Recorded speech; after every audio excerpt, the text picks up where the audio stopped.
fator de risco para sangramento pós-parto, né? Números de gestações, o trabalho de parto prolongado, o trabalho de parto induzido, a doença materna, tá bom? Relacionada à hipertensão arterial, anemia, o parto operatório, né? Quando eu tenho placenta prévia, acretismo placentário, descolamento prematuro de placenta, a gente vai aprender aqui a diagnosticar, né, e manejar também. Eu fui direto para o foco, né, do sangramento puerperal, porque ele é o que mais nos preocupa e, ao mesmo tempo, ele também tende a ser mais negligenciado, tá, pessoal? Então, a gente pensou, né, em seguir aqui pela linha do sangramento puerperal, mas a gente vai resgatar o sangramento ainda durante o pré-natal. Aqui só para a gente entender o que é a placenta prévia, né, pessoal? Lembra que até 28 semanas, aquela placenta prévia oclusiva parcial, né, aquela placenta prévia parcial, ela pode migrar de uma posição parcialmente oclusiva para uma posição mais fúndica. Porém, após 28 semanas, se eu tenho uma placenta prévia parcial, né, ou uma placenta prévia total, né, eu tenho o diagnóstico de placenta prévia. E aqui uma recomendação, né, quando eu tenho sangramento genital na paciente, duas recomendações, na verdade. Primeira recomendação, tem sangramento genital anormal? Eu devo examinar a paciente, não posso deixar de examinar essa paciente. A gente reforça isso porque o exame físico não está tão em moda nos dias atuais, né? Então a gente reforça a necessidade de realizar o exame físico. Tem sangramento uterino anormal, exame físico. Qual a manobra que eu vou realizar no exame físico primeiramente? Inspeção, parece óbvio, mas inspeção, inclusive inspeção no exame especular. Então primeiro eu faço o exame especular, posteriormente ao exame especular não visualizei uma placenta no meu exame especular, eu estou autorizado a realizar o toque vaginal. Então é importante da gente lembrar isso aqui nessa apresentação. E o descolamento prematuro de placenta, pessoal, como que ele ocorre? Eu tenho o descolamento da placenta, eu vou ter uma hipoperfusão fetal, o corpo vai entender isso, né, como uma necessidade de aumento da pressão arterial, o útero vai ficar lenhoso, vai haver uma contração uterina, né, entendendo que existe um sangramento que deve ser contido, tá? Mas ao mesmo tempo eu tenho o bebezinho ainda ficando um pouco perfundido, né, dentro do útero da minha paciente. É uma situação de emergência clara, né, que está relacionada à hipertensão arterial e a presença de um útero lenhoso no abdômen da paciente, né?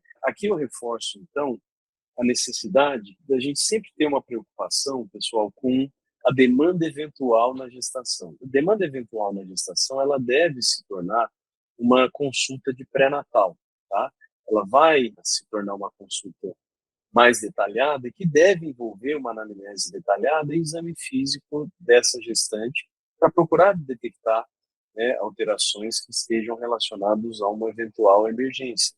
Deve envolver, por exemplo, a ausculta de BCF, né, um atendimento eventual à gestante. Deve envolver exame do abdômen, exame obstétrico dessa paciente.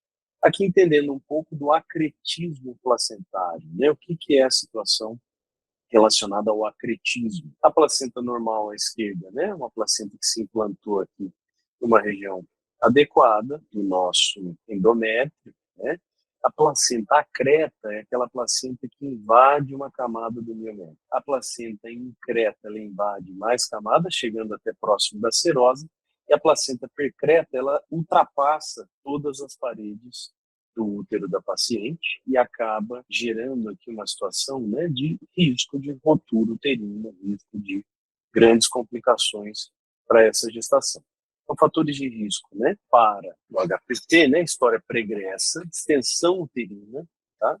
Uma gestação gemelar, né, polidrâmino e macrosomia, distúrbios da coagulação, uso de anticoagulantes, né, placentação anormal, acreta ou prévia, uma grande multípara, pré-eclâmpsia, nós temos que ter atenção, anemia prévia, primeiro filho após os 40 anos, um trabalho de parto prolongado, trabalho de parto tactóxico, laceração vaginal de terceiro e quarto graus, prolongamento da episiotomia, placentação anormal, DPP, parto induzido, corioamnionite, né, parada de progressão do polo cefálico e um parto instrumentado, fórceps ou parto a vácuo, tá bom? Então, tem essa situação no meu pré-natal, na minha assistência ao parto, eu vou suspeitar lá no puerpério, né, de risco de hemorragia puerperal, tem que estar atento. Como eu faço o diagnóstico? Eu comentei com vocês que é altamente negligenciado. São os 4 T's. Eu vou avaliar o abdômen da minha puérpera. Eu tenho atonia uterina, né? O útero não está com uma palpação, né, de útero contraído, de útero mais endurecido, está regredindo gradualmente. Esse útero, se ela me refere a uma loqueação ainda vermelho vivo em grande quantidade, eu vou me preocupar, e é o T mais importante. Vocês veem aí, 70% de risco de HPP. Quando eu tenho uma laceração, um hematoma, uma inversão uterina, então estou pensando no trajeto, 20% de risco. O terceiro T são os tecidos, quando ocorre retenção placentária. E o quarto T, coagulopatias, né, quando a paciente tem alguma discrasia sanguínea, né, algum problema na coagulação. Então, a avaliação do tônus uterino, aqui eu estou mostrando algumas imagens, né, do tônus uterino durante cesárea, pessoal, mas a gente vai examinar o abdômen da puérpera na consulta puerperal em até 7 dias do pós-parto. Eu devo verificar, né, a presença de atonia, a presença de um útero que não está com globo de segurança de Pinar. Eu preciso me preocupar com esse útero mais macio, sem contração uterina, tá bom? Lacerações, né, quando eu tenho inversão uterina, ruptura uterina, pode ocorrer aí em 20% dos casos. É importante realizar o exame da paciente puérpera para pesquisar também por lacerações. Muitas vezes eu tenho a descrição, né, no relatório de alta da paciente. Algumas vezes pode ser que não esteja tão claro, né. É importante que nós realizemos aí o exame físico da paciente.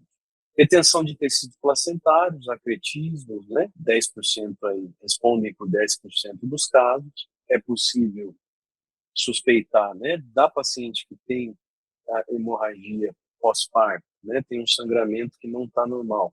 Eu posso reencaminhar essa paciente para a maternidade, se eu tenho alguma dúvida, solicitar uma ultrassonografia transvaginal para confirmar a presença aí de retenção de tecidos placentários. Distúrbios da coagulação. Vivemos um momento de epidemia de dengue, é uma preocupação nossa também. No puerpério tem um risco aumentado, diante do diagnóstico de dengue, tem um risco aumentado de hemorragia pós-parto, hemorragia puerperal.